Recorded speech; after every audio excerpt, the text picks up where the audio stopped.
So greetings to everyone. If you can please, yes, I've seen some doing it. If you can please share with us where you're coming from, where you're joining us from. We'll be happy to connect with you. And my name is Robert Ganzamore. I'm a Rwandan, joining you from East Africa, and I'm glad to be your host this evening.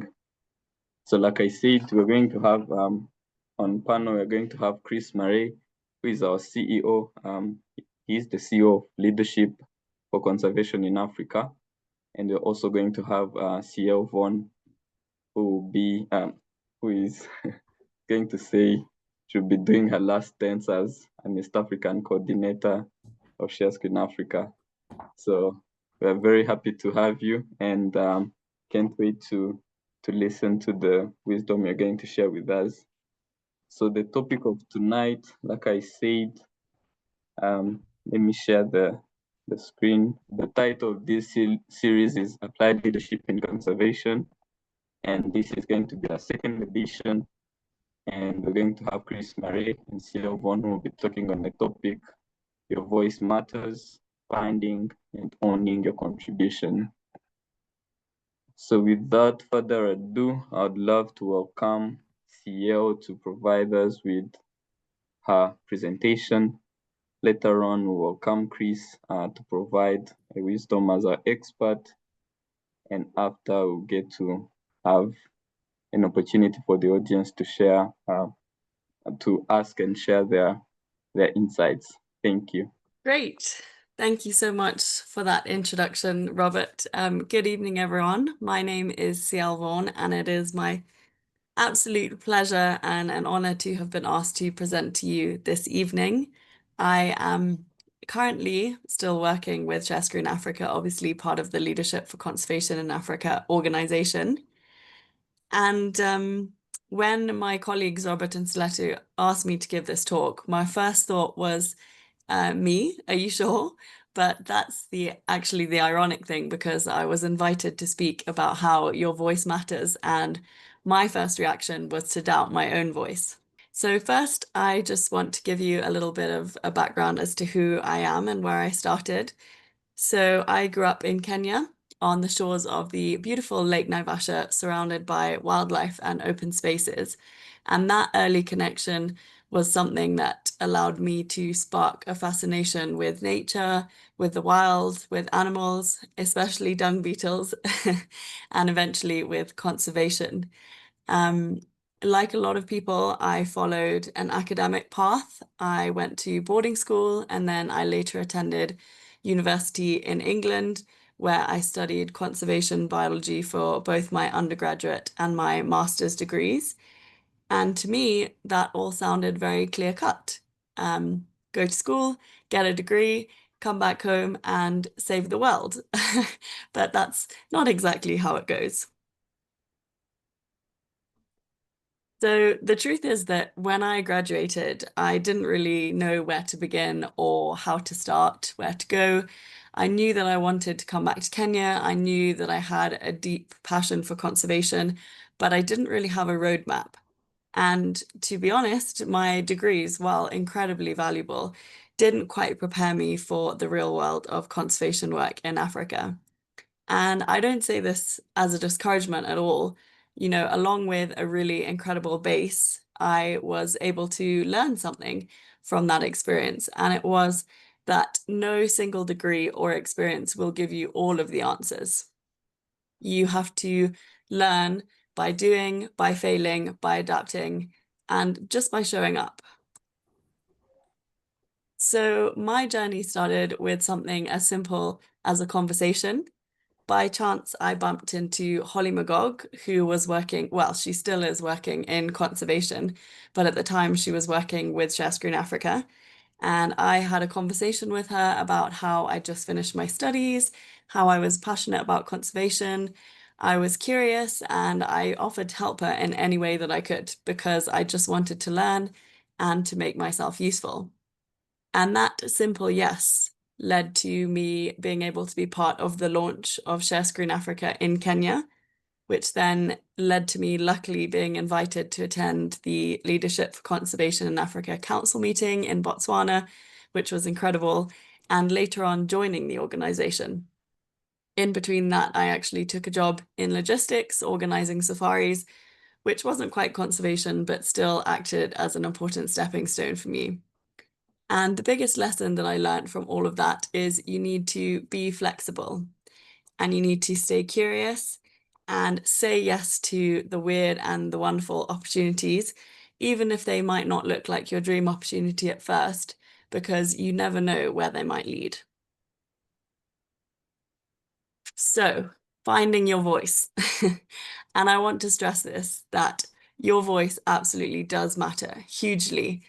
I myself, and I think a lot of young people actually, feel that we need to earn the right to use our voice to be heard, but that's not the case at all. Finding your voice, however, can be a little tricky when you're just getting started, and I'm even still working on it. But finding your voice isn't about being the loudest in the room. It's about knowing yourself. You have to know what you care about deeply and figure out how you can express that and how you can contribute that in a way that feels really authentic to you. That's very important. And I wish someone had told me that you don't have to wait for someone to hand you a microphone. You don't have to wait for someone to hand you the opportunity to use your voice. You can start using your voice right now within your current role, within your community, your student group, or your WhatsApp network, whatever it is, start using your voice. And something that goes into using your voice is finding your identity and finding your purpose. So being able to find an angle that energizes you within your work, it could be field work, community engagement, storytelling, anything like that. Find that angle that energizes you and then build from there. When you find something that sparks your passion, please, please, please don't ignore that, because passion is something that is so important and it's definitely what keeps us going when things are tough. And I think most people who work within the conservation world would be happy to admit that sometimes it is a little bit tough. And, even if you're working in a job that maybe doesn't perfectly align with your goals right now, you can always shape it. You can nudge it in the direction that works for you, make space for projects that excite you, speak up when something feels wrong or when something feels right. Just ask questions, offer ideas, and be really, really present. Having said that, I would suggest that you try wherever possible to seek out organizations whose values align with yours. If you care about community-based conservation, for example, then find spaces that honor that. If you care about equity and inclusion, find teams that practice that. And that's how you'll be able to keep your passion going. It's how you'll be able to make sure that your voice is going to be heard, probably alongside other people's voices who are saying similar things to you, which always helps. And also, don't be afraid to shape the culture from within. Ask yourself not only how you can contribute to an organization's goals, but actually how can you contribute to the soul of the organization? That's something that our CEO and my wonderful co-speaker tonight, Mr. Chris Murray, is always preaching to us. The LCA isn't just another organization, it's a living, breathing entity with a soul that all of us who work with the LCA, the broader community, you as the audience, we all contribute to it. And I think you'll find that a lot of conservation organizations work that way as well.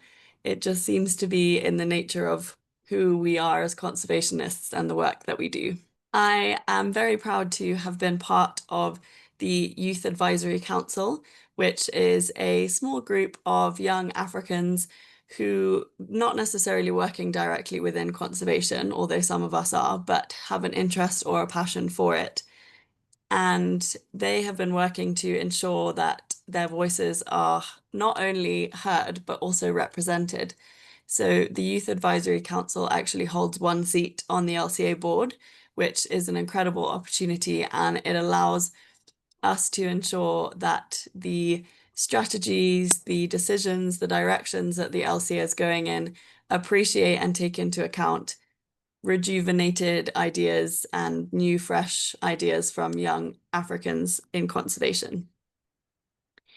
And I wonder whether this could be something that you might think of starting in your own organization. It's just an idea, something that can help you shape the culture from within.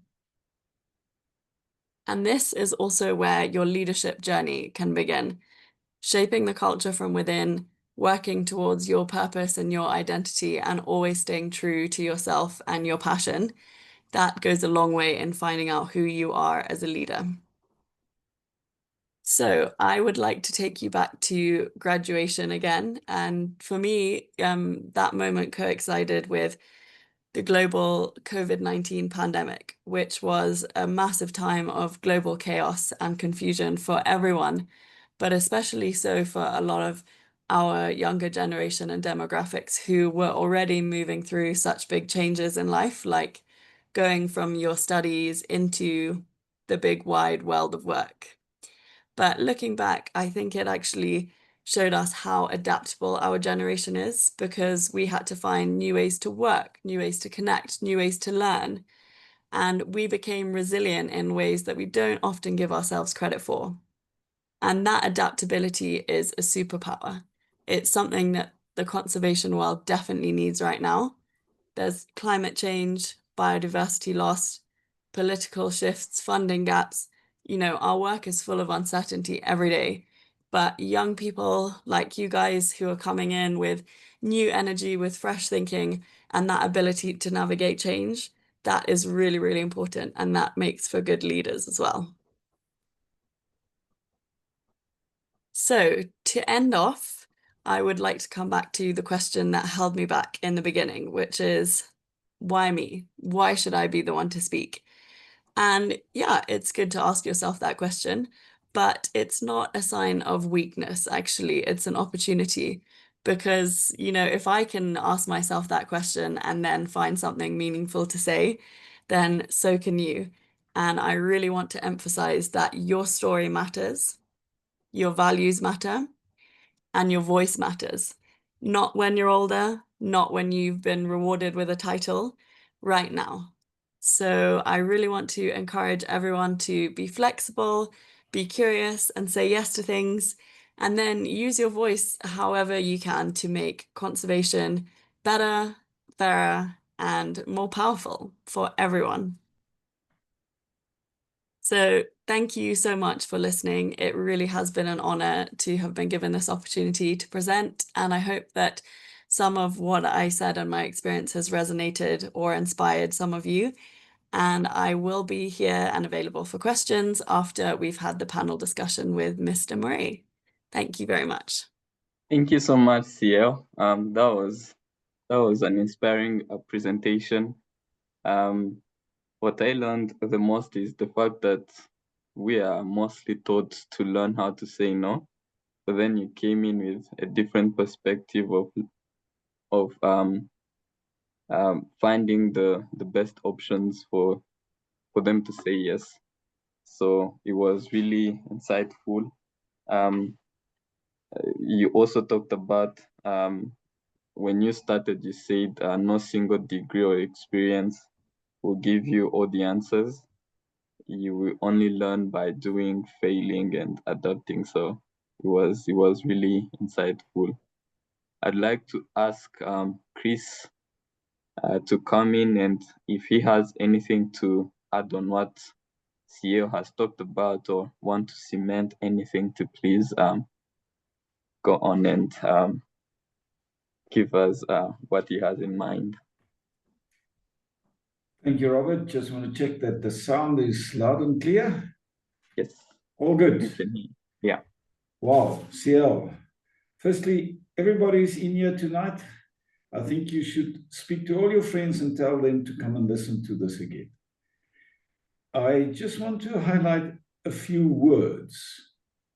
These are some of the words that CL used. She said, great, my absolute pleasure. It sparks something. It's fascinating. I have a passion for conservation. I'm doing, I'm showing up. And if I listen to that, I listen to action verbs, which says, I'm not stagnant. I'm moving. I'm going forward. I take the opportunities. Yes, I fail, but I get up and I go. And I just want to say, Sal, principles that you mentioned here are so true of all of us in life. And the way that you moved forward in your own life, whether it's the flexibility, staying curious is such a key to move on and be relevant. And the fact that you discovered that your voice matters and discovering your voice. And I've seen you discovering that voice more and more and more, and we can talk about that towards the end. I will never forget the first talk that's held up. And I can say it here a little bit publicly, and then I'm going to stop for one, but just for one more example. Ciel's first talk she did on dung beetles. Ciel, I think the audience, your views were like in 7,000 views, if I'm not mistaken. Am I I'm right? not sure what it is now, but I think I might be winning in terms of the views. I think you are winning. And that was her first talk. And I remember how nervous she was. And what a brilliant talk. Discovering that voice makes a huge difference. And then just the one little anecdote I would like to add here. Ciel has discovered herself. And we can talk more about that. Just want to say, there's an expression that says, if I'm like you, who's going to be like me? And that's crucial, that we discover ourselves. I'm a unique individual. And if I'm like you, who's going to be like me? Who's going to stand in my shoes? And once you've discovered that, the world is open. Run, go, flat out. Robert, I can just say, well done to Ciel. I really enjoyed. Thank you. Thank you so much. Thank you. I think there's a lot to talk about here, but then I'd love to save some time and and ask you some questions. Here has took us into her journey, and I'd love to start this panel discussion asking you to take us into your journey. Now you're the CEO of Leadership for Conservation in Africa, but we would like to learn where your journey, not where you started, but some of the unforgettable moments or decisions you took along your journey and shaped who you are today. Wow, it's a long journey, so it's going to take a long time, but I will try and make it brief. The way I grew up, I never really believed in myself. And there was a lot of failures. There were a lot of failures and things that I didn't do right. And I was not a happy chappy at school. You know, school was not the thing for me. Good at sport, but school itself, And leaving school, I was totally uncertain what I'm going to do. And I actually not even had ambition. But the one thing that I discovered about my past is that I had a very unique past. And there were some very good things in my past, but there were also very difficult and bad things in my past, which I struggled with. And things that I wondered, what's the value of that? And one day I did a talk. And during this talk, somebody asked me, how are you able to do these things? And then I realized it is my past. And I realized, and this is what I like to also share with people, all of us have a past, and all of us have troubling things in our past. but there's one decision we have to make. And if you understand what that means, making that decision, things will change into the future. When you think about your past, do you think about your past as something that disenables you or something that enables you? So when you say my past disenables me, meaning I can't do things because of my difficult or terrible or bad past, then you will also always feel disenabled. You will not be able to believe in yourself. But when I look back at my past and I say my past really enabled me, and it gave me a very, very unique fingerprint, implying nobody else can do what I'm doing, because I have a very unique persona. And I discovered that no matter my past, no matter my uncertainty, and I discovered, but that is my empowerment, then things start changing for you. Because you use your past as the reason why you can move into the future, why you are able to do things other people cannot do. So in that process, my journey started when I discovered, but I am enabled to do things in life because of my past. And I'm not disenabled because of my past. And then I started venturing, started jumping, started doing things that Sayal spoke about. The energy started, and then you became flexible, and you went out, and you did, and you stayed curious, and you really tried everything. And you start discovering your own ability as you move on. And in my work context, there came a point when I said, you know what? I can do more, and I want to do more. And then started moving on, taking it further. And that empowerment enabled me to move on and go forward. And if each one of you just ask yourself, if I look back at my past, there are what I call the small I's. The I is me. There are the small things that are in my past that try to hold me back. But then there are the big I's, the big me, that achieved, that went beyond my parameters. And that big I, those big I's are the things that empowers me for the future. And that is how my journey started, discovering that I'm a unique individual. Well, I think that's really inspiring, because it's looking back to most of our past might not be that exciting, but just like you said, it doesn't have to hold you back. And you might have touched on it, but I'd love you to emphasize on the values that helped you throughout that journey. When Sia was ending her presentation, he talked about three things that she values the most, and values is among theirs. And I'd love to know the values that guided you, and what if you can give advices to young people who are going through unexpected changes, what should be what should they keep an eye on? Robert,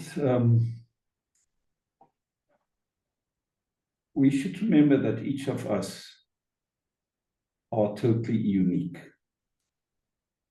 And we are also in different sort of life phases. And things change as we move on.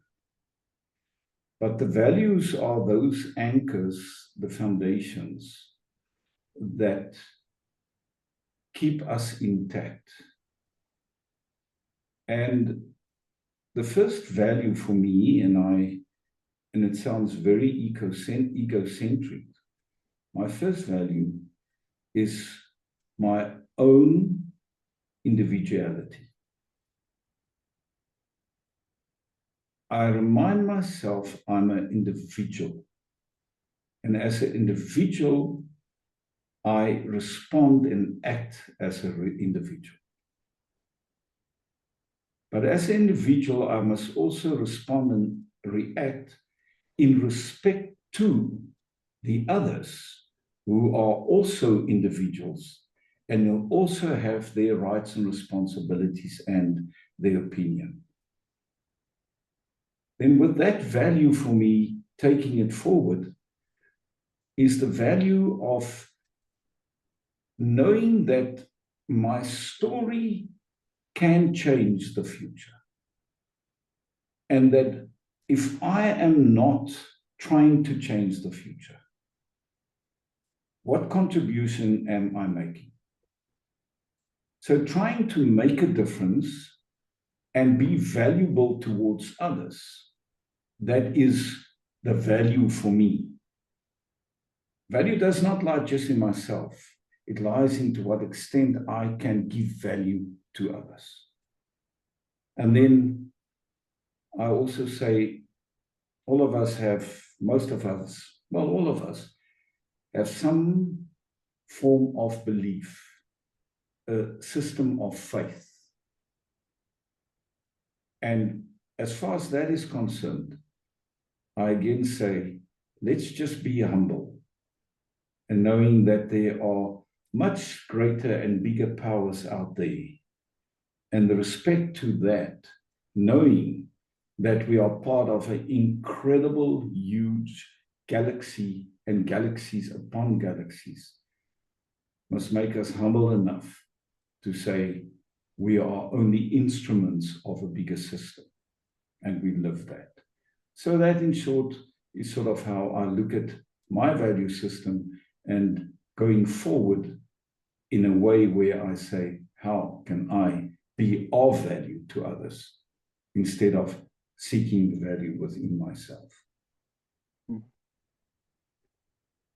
Yeah, thank you. Thank you, Chris. I think I was fortunate enough to meet you in person, not once, not twice.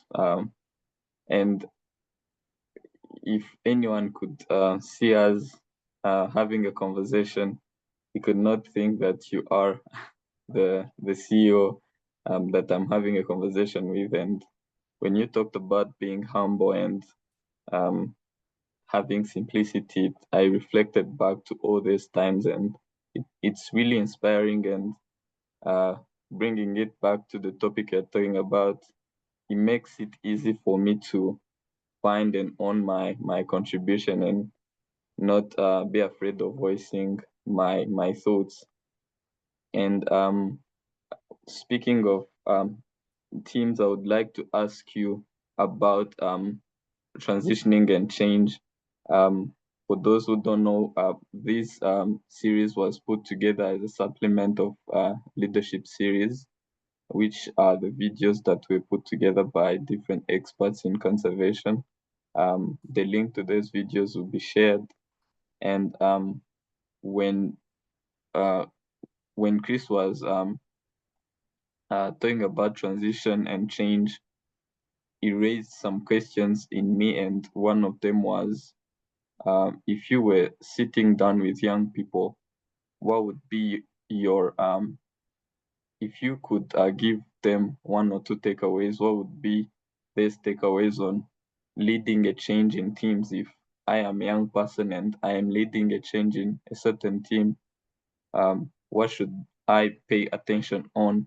And given your example, what was difficulties you met maybe during transitioning and making some changes?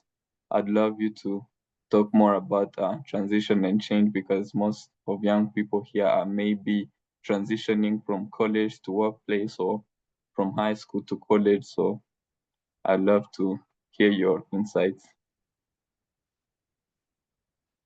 It's interesting that there's an American futurist, Marilyn Ferguson, who said that going through transition and change is like being a trapeze artist, swinging in the air with somebody on one side and another person that must catch you on the other side.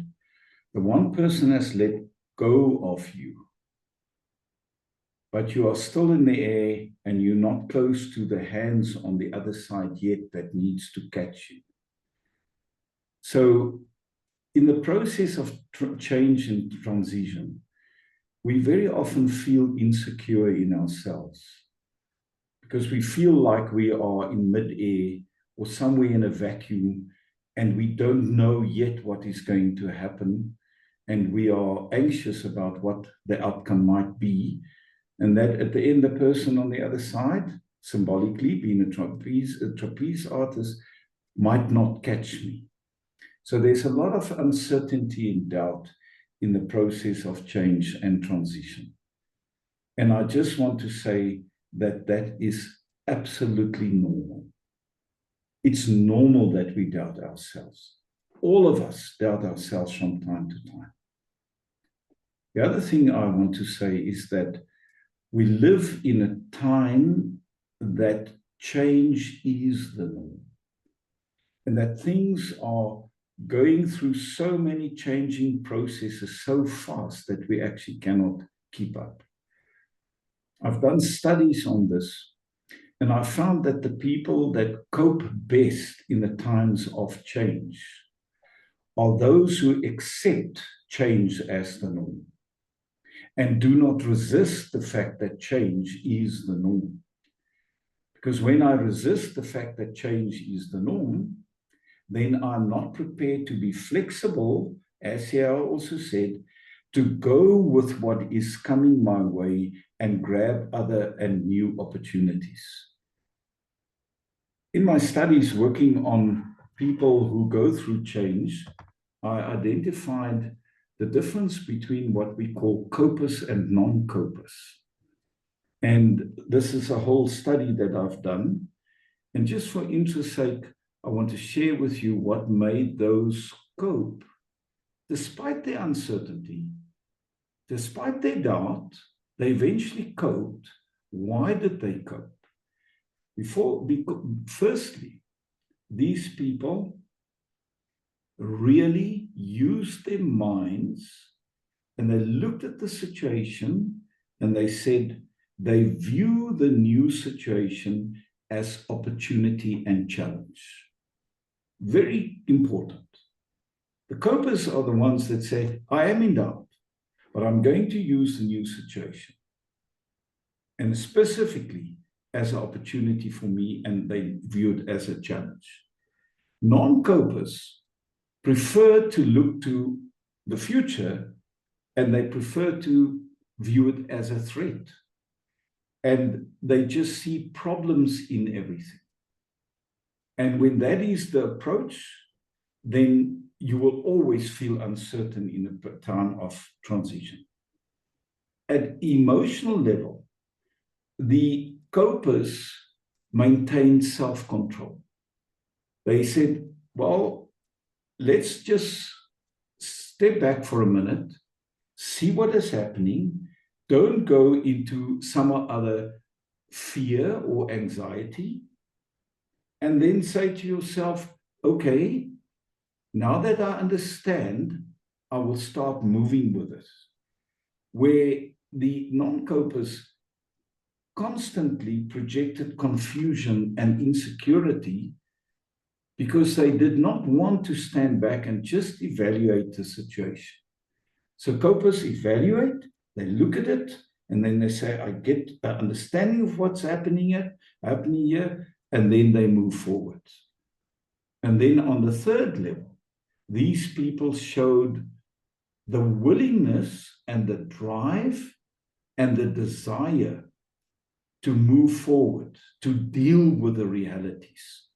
Seek information was a very important thing that came out with these people.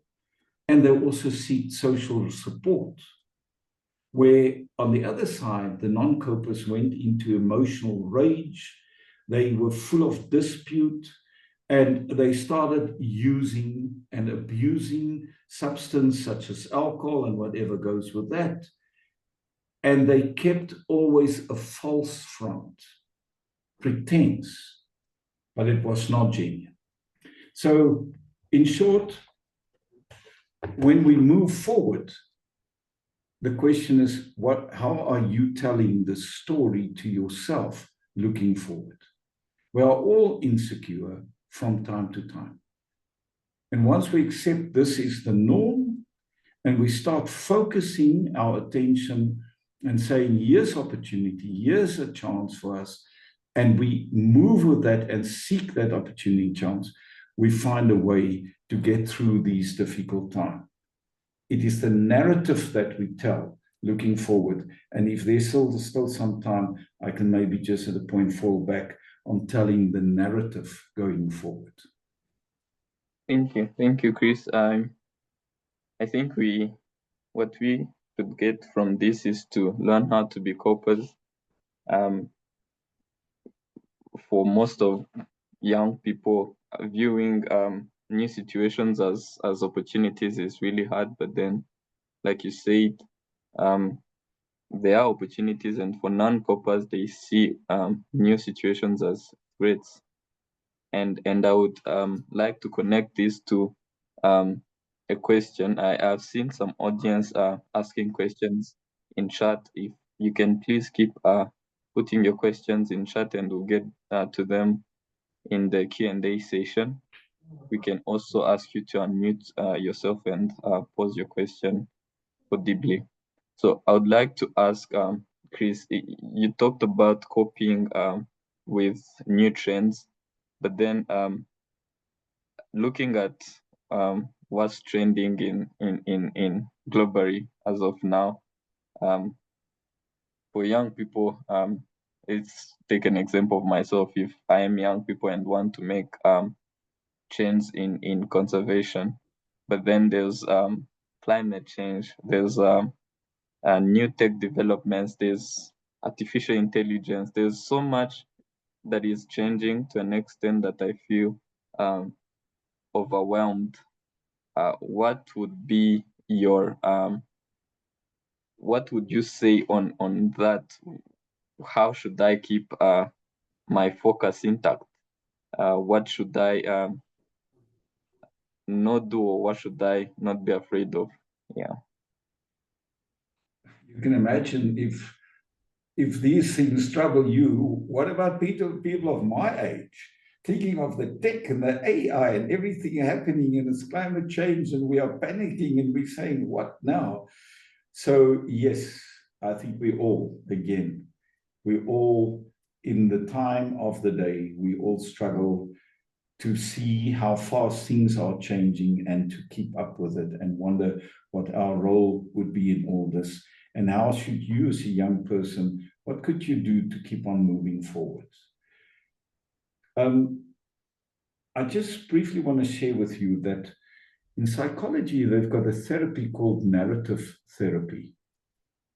And in narrative therapy, you narrate or you tell your story. And so you tell your story of life. What brought you to where you are now?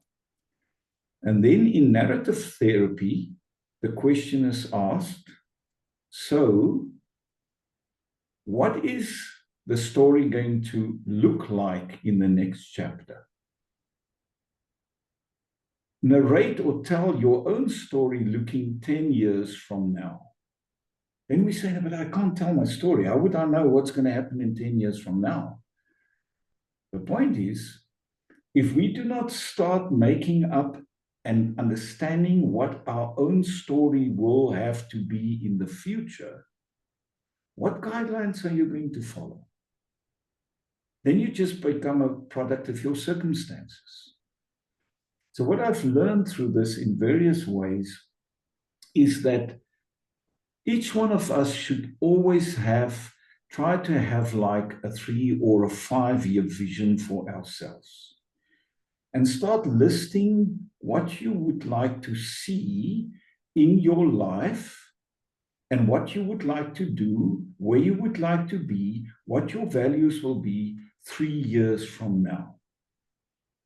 And when you start pinpointing those visionary things, your story that you are telling for the future, then that becomes your view for the future. And then automatically you start following that view of yourself, because this is something that you now have internalized, how I see me within these difficult, changing, transformative times. And that little vision that you write for yourself, or the story that you tell where you see yourself going to be, you have to repeat that for yourself on a regular basis. Have a little one-pager where you say, this is me in time to come. And I would like to share with you a very small little thing, and I just want to show you, if you look at the screen, you will see, well, I don't know which side it's around, you will see I wear my watch on my right-hand side, whereas I am left. So where I am right. So most right-hand side people wear their watches on the left side. And why am I wearing mine on the right-hand side? Because every morning I put on my watch, I remind myself of my 3 and 4 year vision. I internalize it, and it becomes my passion, and it becomes my vision. It becomes my North Star, the true star that I'm following. Get your story, write the next chapter, and embed it in your mind as regularly as you can, and automatically your behavior start changing, and you see the new opportunities, the new challenges to move forward.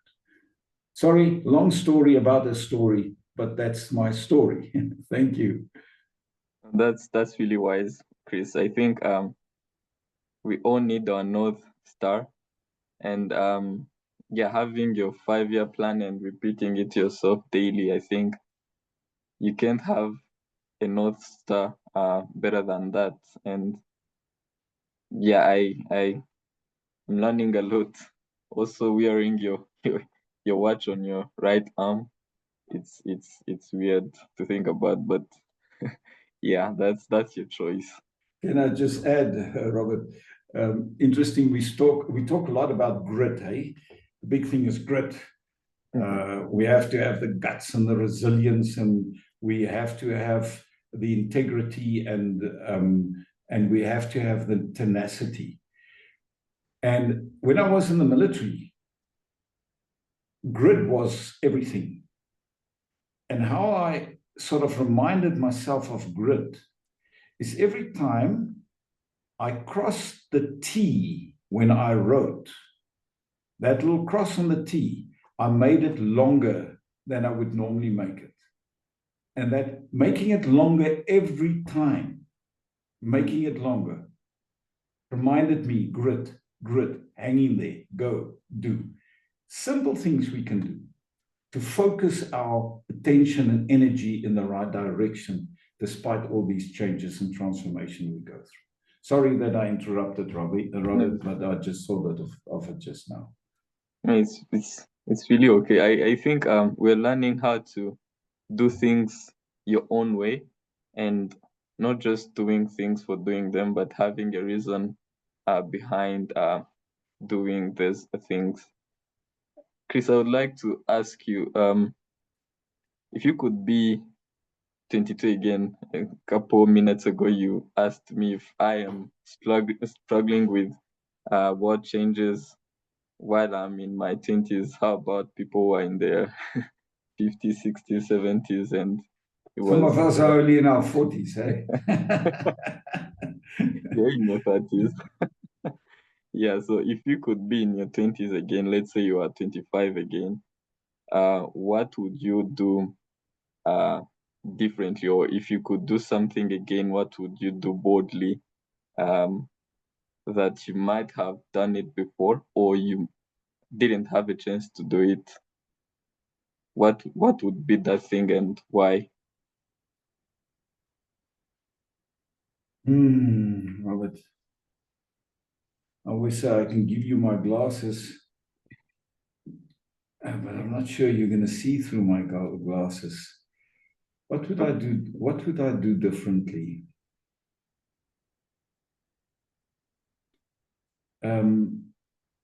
I would try to value my family more deeply and more lovingly. I grew up in a bit of a disconnect family. And my family was always sort of, I always felt I didn't fit in, and I felt we didn't fit in the society, in the community. Sure, and when I look back, that incredible diversity and difference and trouble and difficulties we went through, wow, that made us strong and special. And we have a actually incredible family. But I didn't value that enough. So we'll start by really valuing my family again. No matter the trouble and the difference and the difficulties. Value your family, because that value also become a value as you enter the world of work. It's a new family. It's a different family. And in the world of work, you grow from the one to the next organization. When you value those around you, you really value them, then that value actually will make you stronger, because the others next to you are part of you. I mean it when I say to you, it's no problem for me, even in a work context, and some people will say, oh, you are crazy. No, but it's fine. It doesn't matter. It's me. At work, I will say to people, I love you. You're a wonderful person. Because collectively, we are strong. And that value is something that I would encourage young people. Value your family. And then also give respect to the little possession you have. If you look after your possessions, you will start looking after everything else. No matter how little it is. Look well after. Take care. Because that also brings standards that take me forward. And then the other thing, and then maybe the last thing that I would, well, I don't know if I could do it differently, but I would like to find a mentor at 22 to help me direct my energy a little bit. Because at the beginning, my energy was all over the place.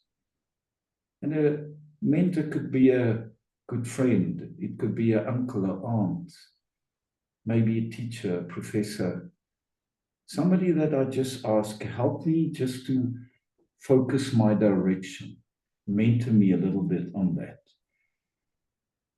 Probably there's more, Robert, and I didn't, it comes from just from within. So probably I can give more, say more, but enough for now. Yeah. Well, this is my personal question. Speaking of valuing people around you, something that I admire about you the most is how approachable and authentic you are. I spoke about it earlier on. When we are sitting down in person together, it could be very easy to forget that you are the CEO of LCA, and that's very different from how people in your position, leaders in your position, view things and how they carry themselves. So, speaking of owning contribution, finding and owning your contribution, it has been very easy for me to to go about that in our organization. So I would like to ask you, is that first of all, why do you think leaders in your position act in that way? I mean, different from the way you do your things, and is that your style of leadership, if I can say it that way? So there are two questions. Why leaders in your position act in that manner? And did you find it your leadership style to be approachable and authentic? I want to just use an example, saying that leaders mostly are incredibly busy people. And the killer is the lack of time and not having the time to really focus on those around you, because there are so many pressures on you, and it is organization goals and objectives and strategies and things that must be achieved. Never mind when you have shareholders in companies and everything is about profit. The leaders in those positions are just so often so inundated, so busy, even stressed, that if we could find the time, like when you are somewhere on a holiday and you discover one of these people, you might find they are totally different people. But pressure and stress make us change, and we become sometimes intolerable, and as leaders, people say, well, that's not the example. So somehow I want to say circumstances sometimes dictate. For me, everything is about relationships. Everything. You stand and you fall by relationships. And there's nothing that really makes me unsettled like when there's a broken relationship. When it happens at work, where there's a breach of trust, where you feel this relationship is not okay. It throws you off balance. And I don't think I'm a particular good leader, or I just value relationships a lot. And I always say to my board, when the LCA board give me a compliment and say, well done, or whatever, the point is, it is in the collective power of all of us and each board member that carries this and take us forward. And that collectiveness lies in the relationship, and it lies in the whole energy of being positive and moving forward with others. No man is an island. No man stands on his or her own. We're an ecosystem, and that ecosystem works best, according to me, when it's relationship focused and then target driven, because targets also help us move forward. That's why I also encourage you to set your own targets. That is another study done by industrial psychologist Fromm, who said, if you don't have targets and objectives, you don't have the energy to drive forward. You just become passive and you stand still. So again, I hope what I said made sense. Yeah, that's how I feel. Thank you. Thank you so much. Yeah, I want to use this last minute. I would want to give it to Stella to lead the Q&A session. I'm having technical issues on my end, but I would want to ask one final question. And in terms of making impactful contribution for us young people, if you could go through your experience and in conservation specifically, and if you can project where we are headed, what would you tell a young person to focus on? If you could tell one young person to do anything impactful in conservation, what would that be? If, let's say, it's a project, would it be in agriculture? Would it be in wildlife conservation? If you could see where we are headed globally, what would you tell a young person to look at? This is selfish. I would like to say to every young person, you sitting there, you are the older generation's hope and energy. Remember that. It's not that we know everything. The older generation is in doubt. And when you, as a young person, have the energy and you move forward with conviction, take the hand of older people who have some experience, but are also lost in terms of where we are heading in this. Take the hand of the older ones next to you. And the combination of young and old is a powerful combination. And that is the one thing I would like to encourage you in any project, any program, anything you do. Take the hand of somebody older, bring your energy to the table, and listen to the experience of the other one. And collectively, you've got a win recipe. In many countries, they build buildings in a way where they have shops at the bottom, and then they have older people at the next level, and then the higher you go, the more the younger people. And they create a little community within buildings where old and young interlink and recognize each other and collectively go forward into the future. Because in reality, we are all equally as deep in trouble or as hopeful going forward, but if we do it collectively. Take their hand and be their inspiration for the older people. Thank you. I am glad that we are doing it right now. Having you and CEO on a panel is a testament to what you are saying right now, and we hope to continue this. So I would like to ask Stella to lead the Q&A. I can't see what's been written in chat, so if Stella can lead this next session. And for the audience, please do not forget that we have CEO as well. So she's expecting some questions too. Thank you. Thank you so much, Robert. And Chris, it's good to see you this evening. I really enjoyed the discussion.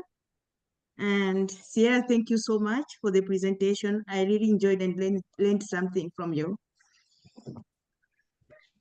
And I have a question for you, Chris, but I think we will start with the audience. I can see there's a lot of questions in the chat. I can see the first question is from Annette. Annette, would you like to unmute and ask your question? All right, so Annette says, I would like to ask our CEO, Mr. Chris Murray, in your view, what are the biggest leadership gaps in Africa conservation today? And where is LCA prioritizing its resources? Hello, Salavalanga. Good to see you. Lovely to see you. It's been a while. Thank you. Yeah. I would actually want to ask Ciao to first share what she experienced, and then I can give my perspective. So repeat your question, And then Ciel, share honestly what you've experienced, and then we take it from there. So the question is, in your view, what are the biggest leadership gaps in African conservation today? And where is LCA prioritizing its resources? Thank you, Stella. I would say that one of the biggest gaps there is in leadership is, especially with regards to conservation, is that there isn't so much training on that, really. I mean, I did 2 degrees in conservation, and they were very thorough and wonderful degrees, but not once did I have a module that was anything tailored towards leadership. And I think that's where the problem lies. You know, it's almost perpetuating this narrative that young people will only be taught leadership through rising up through the ranks in organizations, and not from the get-go. When you come out of your studies into the world of work, you then find that you might be in a position of leadership, but you've had no real leadership training. And I think that's the big problem. Sure, Chris will address the second part of the question, but obviously this series and the leadership modules that have already been published by the LCA are also, that's testament to where the prioritization of those resources is coming in, is this leadership training. Well, not just leadership training, but leadership training with respect to conservation and specifically tailored for conservation, industries. And I think that's also very important. Thank you so much, Sia. And I agree with you.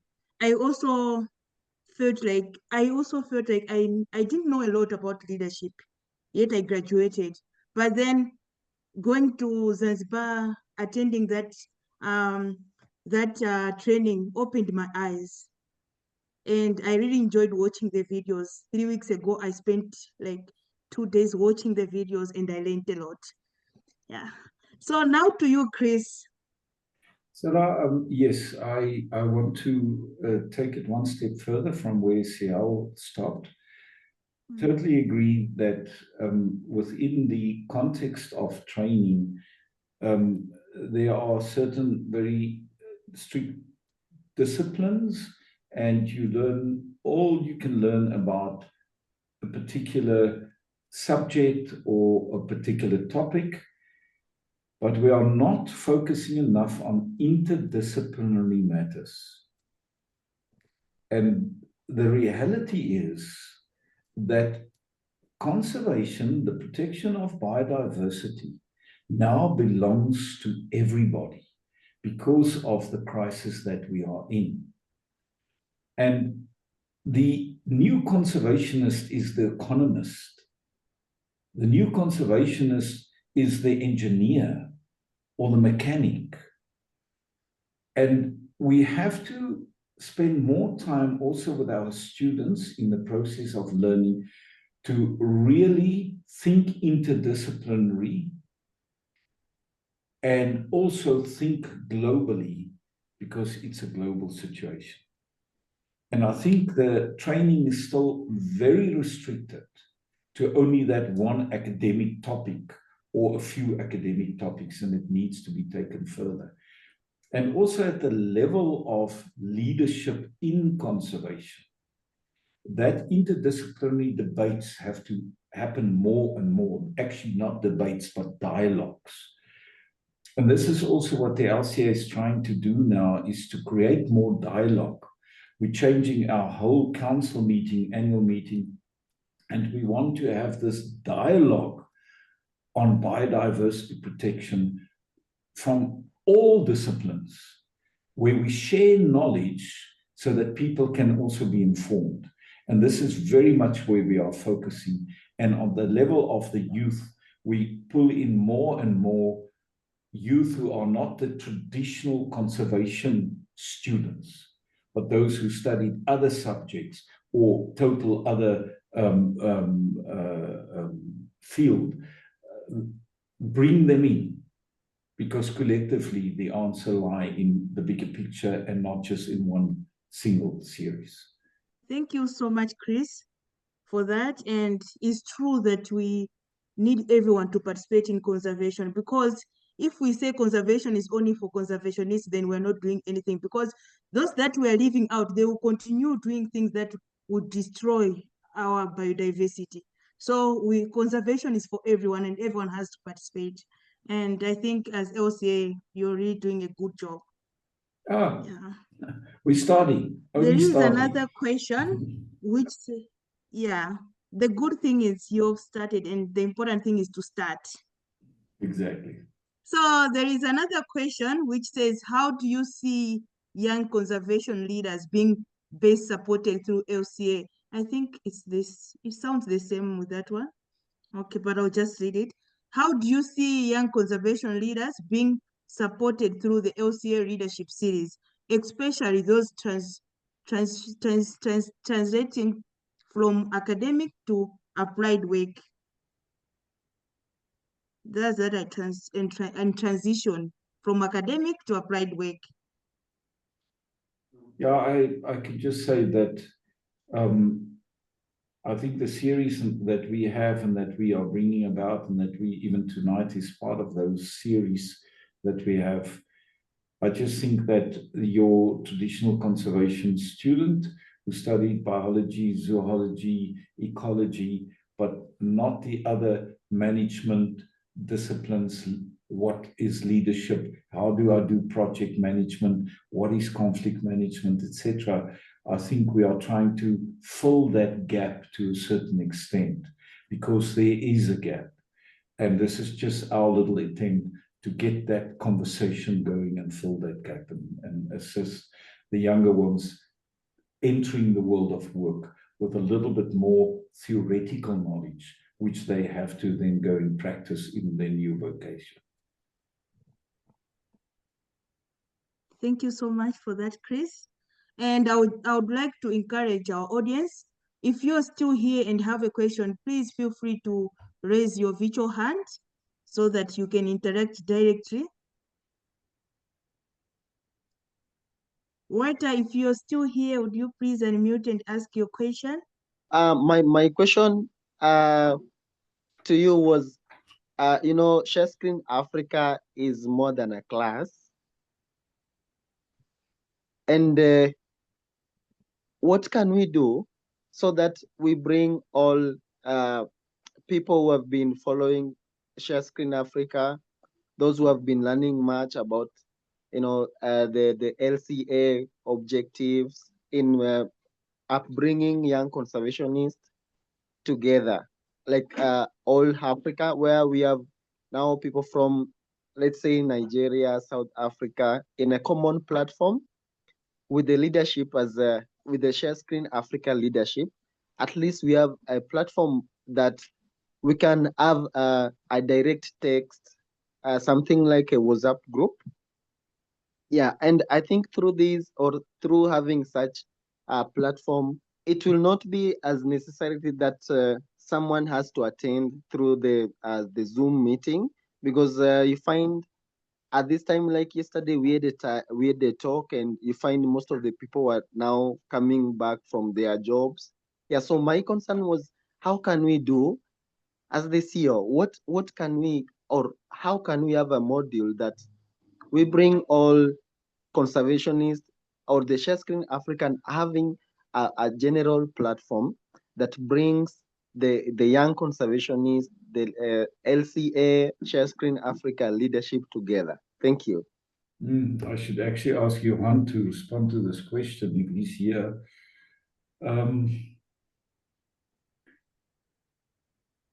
To share with you, frankly, our present situation, I'm even concerned to a certain extent that our staff and everybody who work on Share Screen Africa, that they are overworked in the sense that they are extremely busy. And we're a very small team doing, I think, trying to do something big and worthwhile. And Walter, to a certain extent, the solution also lies for me within you. because you are asking the question. And that means you are thinking about it. And I always think that people like you are the next ones to help us lift to a next level. And you are also talking peer to peer. Now, let me say to you, I'm not the social media type guy. Of course, we all do WhatsApps and we just check our Instagram and we just do this, that, and the other. But we need inspiring young people with great ideas to just start it at a nucleus level and try and make it grow. And if you have proof of concept that it is growing, then we can piggyback on that proof of concept to get others to support you in your own proof of concept. Let me just briefly explain the principle of proof of concept. Proof of concept is you do something small and you start ensuring that what you are doing works well, it is successful, it is sustainable, it's something that would keep on going. Once you have proof of concept, it's easy to get supporters to help you grow that proof of concept. And I can just ask that help us think how in small ways we can start growing such nucleus groups and then start linking groups to groups, but we have to find a proof of concept. So my lack of experience in doing that myself, peer-to-peer on social media, is withholding me to say, this is how we could do it. I don't know if Johan or Sial or any of the others would like to add to that, which I think should actually be them adding. And there, Johan, his hand is up there. Share with us, Johan. I'm a little bit out of my depth how one could do that. And thanks for the question, Walter. Yeah, Chris, last night, Walter was one of the speakers in a very unique event that was initiated by the YAC and by the ShareScreen Africa team members. And it's unlike where we normally have an expert speaking to people. It's just the youth talking to each other about what they are doing in conversation. And I think in a way, this event, if it carries on, will part of your that you left here for us, because that was your brainchild. So, you know, this is an initiative by you for you. We don't record it, as I say. We look at these. Well, okay, we'll maybe have a conversation afterwards with some of you and record that conversation, and that could become a blog or something like that. But the idea is that you guys just talk to each other and inspire each other and take it forward. I think what also suggesting is that maybe we look at additional media. And in a small way, Walter, we know that you are the champion of taking things to WhatsApp.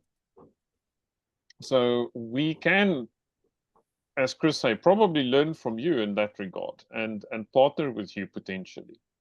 Our Francophone team has started using a WhatsApp channel, and but as Chris said, we are a very small team.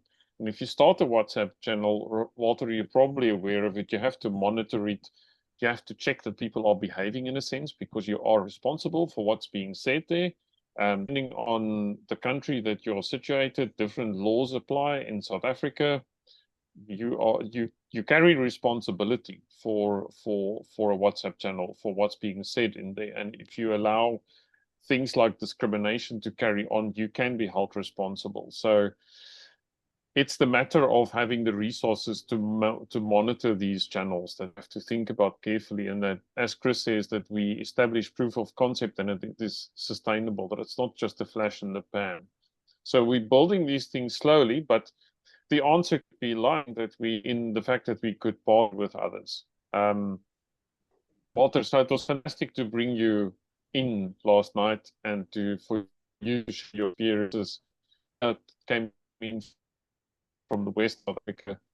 And the two of you had a conversation that you.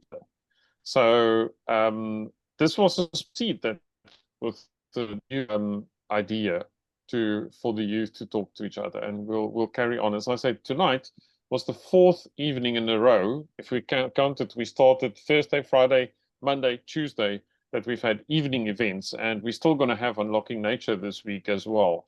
So suddenly we've had a long, all these evening events in a row, and I can see with the audience being a bit low tonight, it's probably the result of that. That people also have to go out and do some other things in the evenings as well. But it's wonderful to spend time with all of you and learn from you. Thanks, Walter. Thank you so much. If I can just jump in there, Salah. Yes, please. I'm always one to say, okay, let's try this or let's try that. Try it, at least jump and try. If you don't try, you will get nowhere.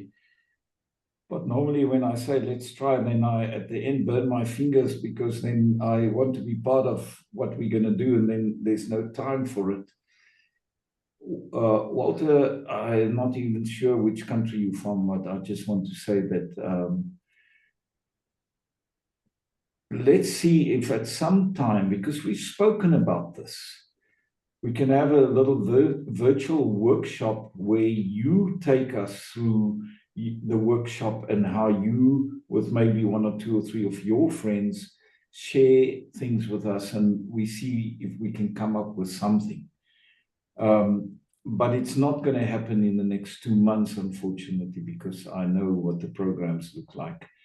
And I really sometimes feel for our people, especially, carrying on every night and odd hours and so forth. So I also just want to encourage you, Walter, by using Johannes' example. I say Johan is Mr. World Share Screen Africa. He's Mr. World Share. There's nobody in the world that's got Johan's ability and knowledge, because he started Share Screen Africa. And it started, like Shial said, also in COVID. And that's Share Screen Africa. So he's Mr. World. And he grew it. And there's a lot of things that we still have to fix, and this, that, and the other. But starting something and going for it, and if you achieve, there's no better feeling than that. So, Walter, go, go, go. And contact Mr. World Share Screen Africa in 2 months' time and say, can we have a little bit of a debate or a discussion? All right. Thank you. Thank you so much, Chris. I can see Johan is throwing the ball back to you in the chats. Yeah, so Walter is from Kenya. You asked where he is from. He's from Kenya. Okay, good to meet you, Walter. Thank you. Yeah, all right. So I would like to ask Boniface to unmute. But as Boniface unmutes, I would like to read a question from Tarisai in the chat.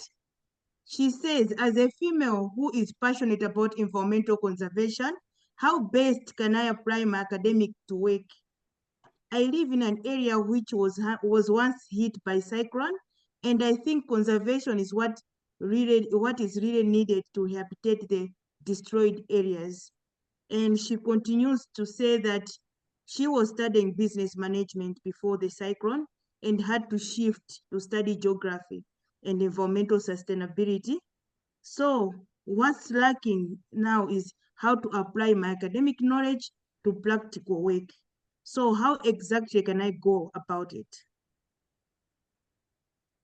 Which country, where is she from? Tarisai, I don't know where she's from. Maybe I will ask Tarisai. Tarisai, can you please type in the chat where you are from?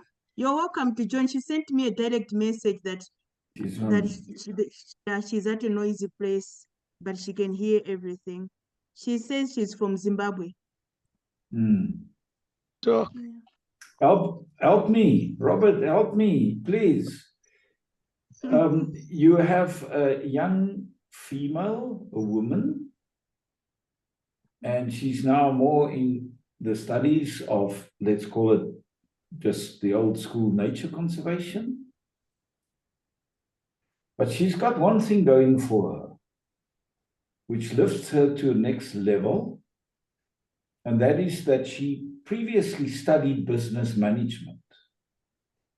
And that's already one up, something that gives her additional knowledge that she should try and start using. What I'm trying to say is that in the process of applying for work, knowing the high rate of unemployment, try and find parallels to what you are also have studied in business management, and try and link that in other disciplines where you can bring conservation into those disciplines. So use that additional studies that you had or previous studies you had to piggyback on that to come into organizations, because all organizations also do corporate social responsibility, and conservation, protection of nature is always or very often part of that. So don't just look in the direction of I've got to get into some other government department, national park or NGO that does conservation, but you can piggyback getting further, taking that step, like Siao also said at the beginning. Life unfolds as you go. Try and use that extra I would say it is an extra support that you have in the extra studies that you have. Try and leverage on that too. Robert, I don't know. Help, please. Yes. Well, if I got the question well, she's asking how she can interlink the business studies she had with the conservation work that is she that wants the to. question? Yeah. Yeah. So I think having been a business student is a plus, just like you said. I think we are in a world that requires these skills really much. Everyone is looking into how he or she can add value to, if you are talking about wildlife conservation, or even nowadays there's conservation agriculture. Everyone is looking into how he or she can make income in that, not just as a passion, but a passion that brings in money. And I think you, having been a student of business, you know how you can translate let's take an example of agriculture. I know Zimbabwe is doing really well in agriculture. They have managed to bring in new technologies, new concepts in conservation agriculture. You are well suited into how we can move from doing conservation just as a passion, but translating conservation into a money-making sector. So I think first of all, you are well suited, but then you also, something that Chris touched on during the Q&A, the panel discussion we had, is finding a mentor.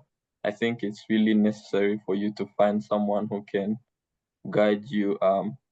Maybe he or she has done business before, or he understands the world of business. You need to look for that person to guide you, or not even a mentor necessary, but also finding a community where you discuss all those elements. That's when you get inspired more. Yeah. Thanks, Robert. Thank And you. if I could just add that, you know, even mining companies, construction companies, the whole new carbon and biodiversity credits, do explore that. Your mining companies and construction companies, they must do environmental impact assessment. And of course, they also have to do things according to ISO 14 standards and whatever. And your business acumen, try and open more doors than just the traditional, but open those doors by trying to get in there. And then what you say to them, I bring with me the studies and understanding of biodiversity, ecosystems, which is everybody's responsibility. Easy to say, knowing how high the unemployment rate is. I so feel for you because you've done all this and now you sit and you say, what next? I wish I could just say, here's a job, but we all know it doesn't work like that. Yes, thank you so much. And Teresa, thank you for the question. A month ago, we had a young lady who was speaking on the screen. And one thing that she said that stuck with me is, if you are so passionate about something, start doing something and people will like it and they will support you and they will join you in that. So this is what I can tell you. You have some knowledge from business administration and some knowledge from geography, and you have identified a problem. Start doing something. People will like it and they will support you.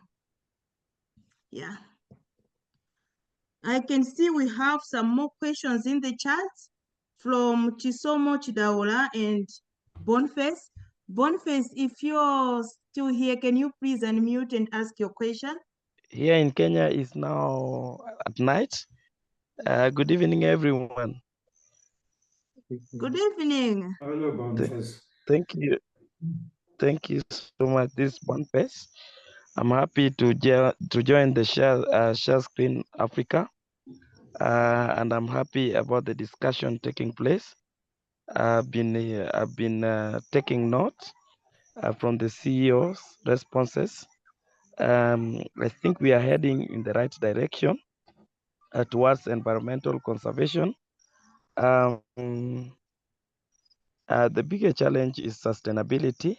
We're also looking at the young people because these programs of environmental conservation are really is meant for the young people. The young people are the one to pick it up so that it grows. But it has got a challenge of sustainability. And I've heard the host also has spoken about begin doing something with the knowledge that you have, then people will come in and support you. Of course, we should have sustainable approaches of making sure that we are able to succeed in the conservation issues. I heard one of the speakers talking about having groups so that we may have discussions together. Africa is very big, and if we are to achieve the vision, then I think we should widen the net. We should use some platforms and forums like schools where we are able to get the young people there. We begin creating awareness on them.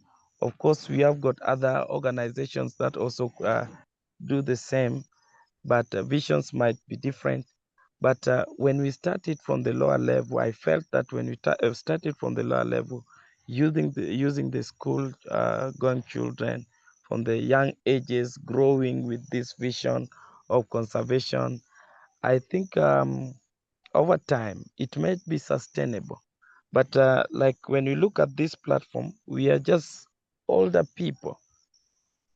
This thing needs to be cascaded down, and we need wider nets where we can go down, wider structures where we can go down. That is when we can really achieve the vision and the mission of the Share Screen Africa.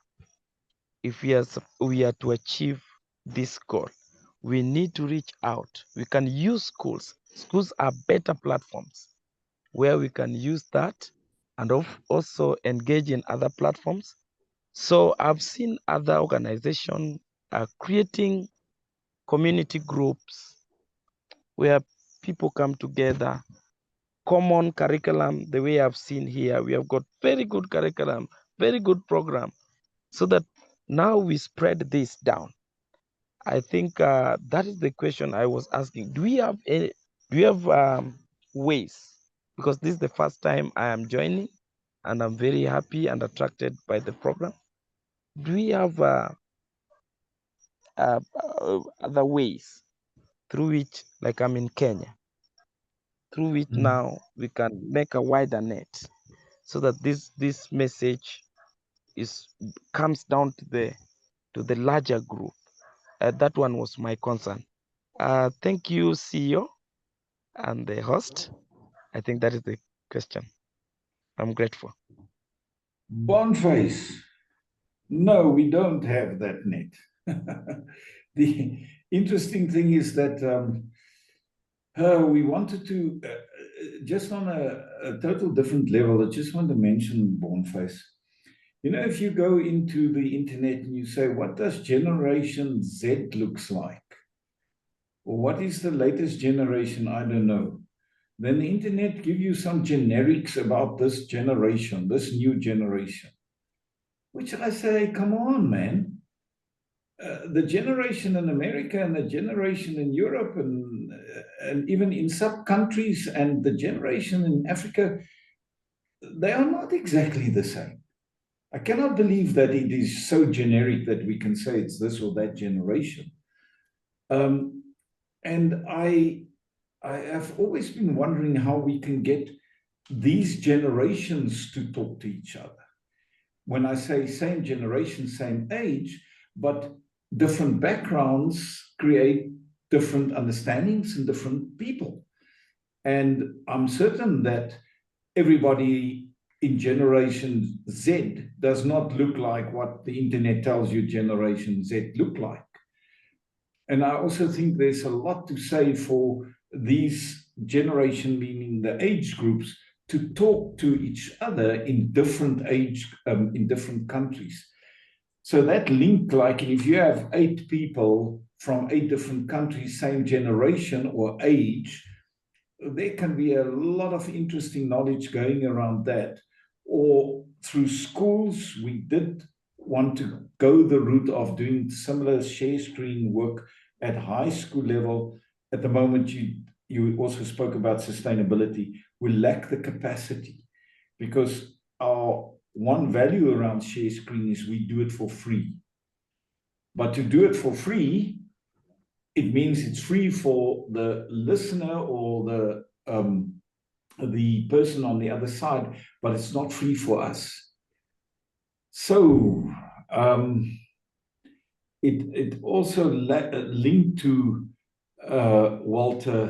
Walter's discussion. How can we interlink also peers with peers and young people with young people and share knowledge? Have to think about it. Mr. World Share Screen Africa, we have to give it a thought how to do it. I'm not answering you, Boniface, because I don't have the answer. But I hear what you are saying. And I wish I had 20 more people who could help developing that. But we'll make it a mission. So my answer is very vague. Don't know, have to keep on thinking. If you have plans, share with us, please. All right. Thank you so much, Chris. And thank you so much, Boniface. And we're looking forward to hearing from you. Yeah, with that, we have reached the end of our talk tonight. I would like to thank our speakers, Mr. Chris Murray and Sia. Thank you so much for your time. And thank you so much for sharing with us your knowledge and experience. We really appreciate, and I think most of the young people, my fellow young people, we have learned a lot from you today. And to our audience, we also thank you so much for joining and for staying in. And have a good night. In Malawi, we say mugone bwino, usiku wa bwino.